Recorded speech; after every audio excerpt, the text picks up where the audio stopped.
Hello, my name is Alexia. I am a master's student in Animal Behavior, Welfare, Ethics, and Law, and today I will be presenting an evaluation of the impacts of the Totoaba fishing industry on the Vaquita. So today we'll be going through a quick introduction, the Totoaba fishing industry, gillnet fishing in Mexico, the illegal activity and demand, Vaquitas, the Vaquita CPR project, followed by an assessment of their welfare and the next steps. To begin with, the Vaquita porpoise is endemic to the upper Gulf of California in Mexico, as demonstrated in this picture in blue. Comparatively, the Totoaba resides in the whole of the Gulf of California in Mexico.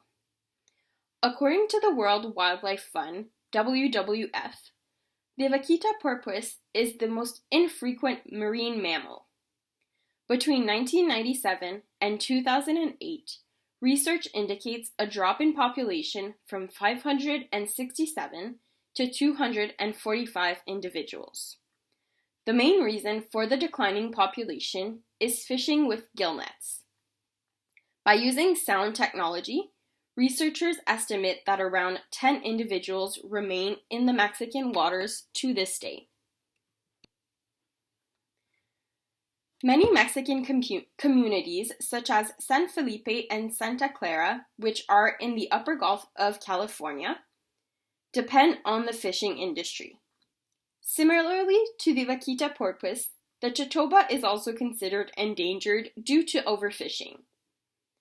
In 1975, the Mexican government banned fishing on Totoabas to allow the population to recover.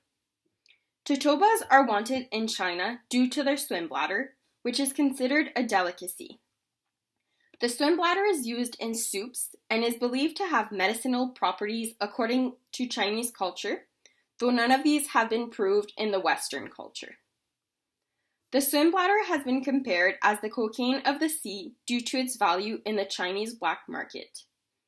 One bladder from a Totoaba fish can have value of up to $5,000 in the United States and over $10,000 in Asia. Once a Totoaba is caught, oftentimes the fish are simply plundered off their bladders and left on the beach. They are left with the rest of the meat since the value only resides within the selling of the swim bladder, and traffickers want to avoid having more pieces of Totoaba to reduce the chances of being caught. Gillnet fishing is designed to capture large amounts of fish. Gillnet fishermen deploy nets that stay in a vertical position in the water, creating a fence-like structure due to the weights at the bottom of the net and the floating buoys at the top of the net. This method is very effective for fishermen as it allows them to collect a large amount of fish, but they have little control over which species that catch, which means that it is also dangerous to all types of marine species, since they can die quickly from asphyxiation if caught in the nets. This is also known as bycatch. Gill nets allow fishermen to catch whole spawnings of Totoabas, which is why it is their method of choice.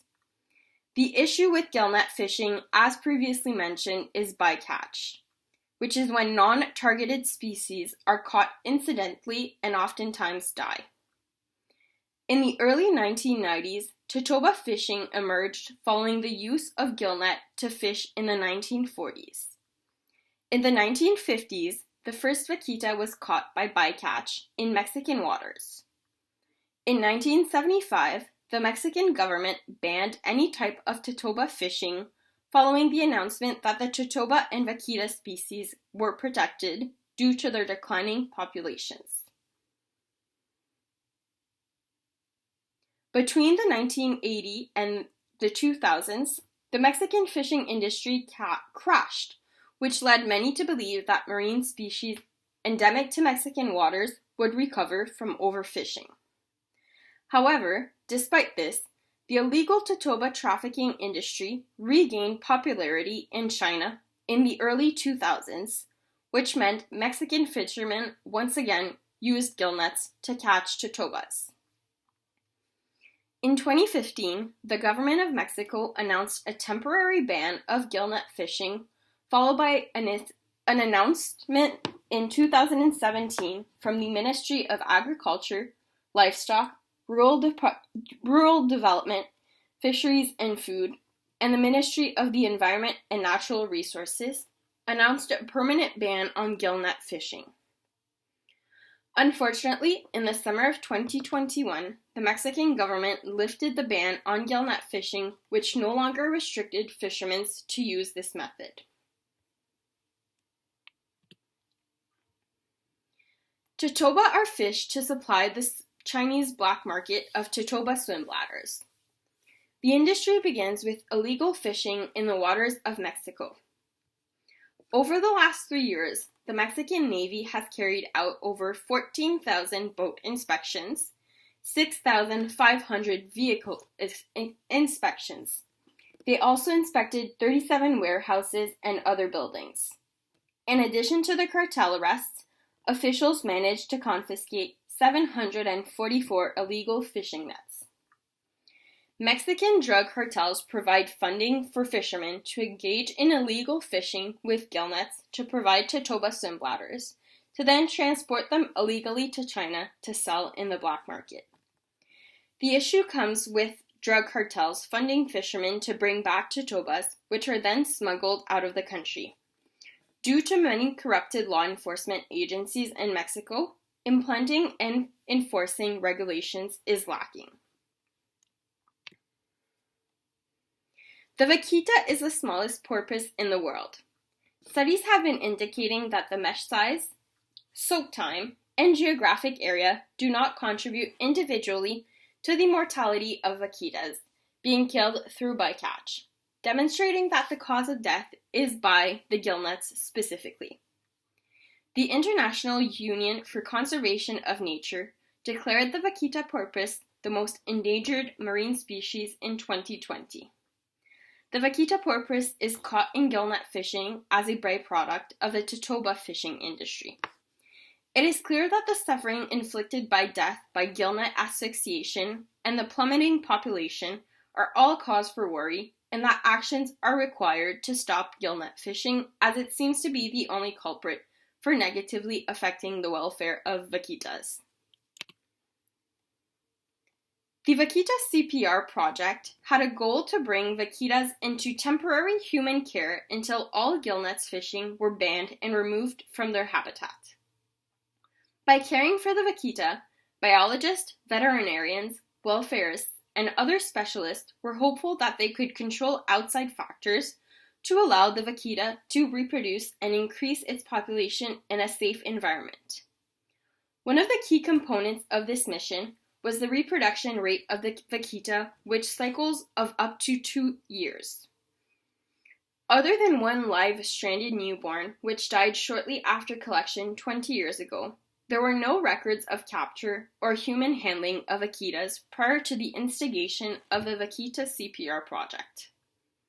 Other uncertainties of this project included whether it was even possible to find vaquitas given the steep decline in population, whether they could be captured safely, whether they could sustain the stress of traveling to the holding facility, whether they could adapt to a different environment, such as a holding facility, whether they could breed while in human care, and lastly, whether they could be released following living in human care back into nature.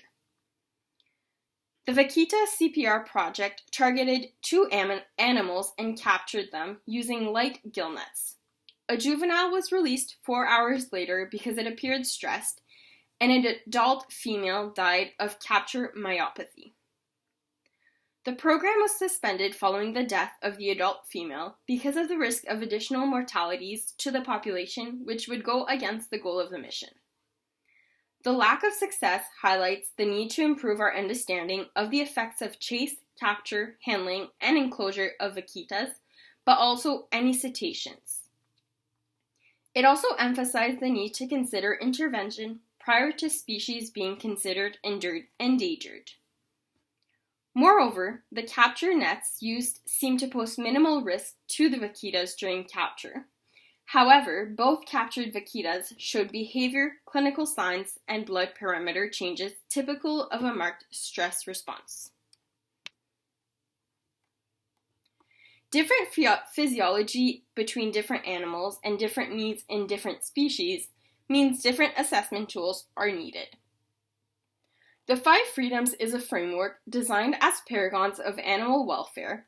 Though they concentrate on the absence of negative emotions, they have been used internationally since 1992. If we apply the 5 Freedoms to the CPR mission, it is obvious that some of the provisions were not respected, demonstrating that the welfare of the vaquita while in human care was lacking and should not be recommended in the future.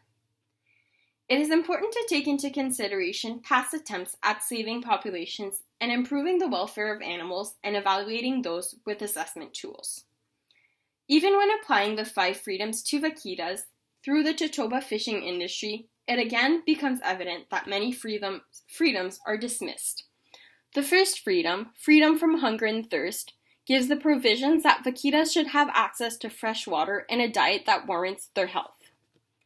The second freedom, freedom from discomfort, provides the provision that vaquitas should have access to appropriate housing and to rest comfortably. The third freedom, freedom from pain, demonstrates the provision that vaquitas should have access to appropriate veterinary care for prevention and treatment of disease. The fourth freedom, freedom to express normal behavior, demonstrates the provision that vaquitas should have adequate room and closeness with other individuals personalized to these vaquitas' needs. And the last freedom, freedom from fear and distress, demonstrates the provision that vaquitas should have access to environments that averts mental strain and injury. Some of these freedoms were not respected during the CPR project, though all freedoms are not respected when considering vaquitas as bycatch to the Totoaba industry. For the next steps, we should be reinstating ban on illegal fishing methods. Moreover, in 2015, the Sea Shepherd announced a partnership with the Mexican government to enforce their laws in regards to fishing Totoaba and through bycatch vaquitas. The Sea Shepherd is an organization that aims to protect and conserve the marine wildlife by enforcing laws. Through the use of high-tech drones and sonar, the Sea Shepherd locates, identifies, and retrieves illegal nets which can be up to 600 meters long and 15 feet high. The crew aboard the Sea Shepherd identifies, documents, and releases any animals that are trapped in these nets. When a dead Totoaba is found, the whole fish is destroyed to prevent poachers and traffickers from gaining any profit from the swim bladders. Up to now, the Sea Shepherd has completed 7 campaigns to try and save the vaquita.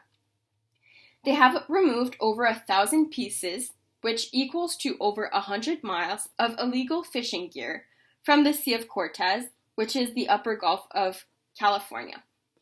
This has a value of up to $1 million in fishing gear.